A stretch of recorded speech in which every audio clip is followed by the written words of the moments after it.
All right, so I numbered each of these rods, rocker arm rods.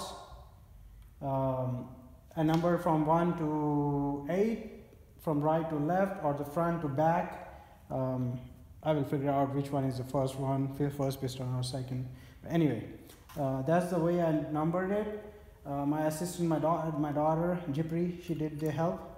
And whenever you will have a chance, you will do one more test to see if any of these rods are twisted or not, or bent.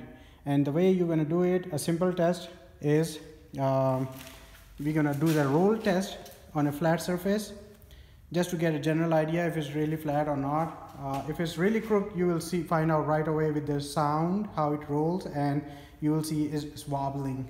But I already tested, all my rods are correct, but just to show you how to do it, that's the way.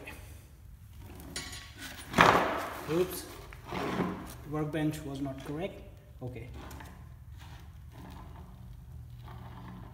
so I don't see any significant twist or bend, so this is a test. That's all. Thank you.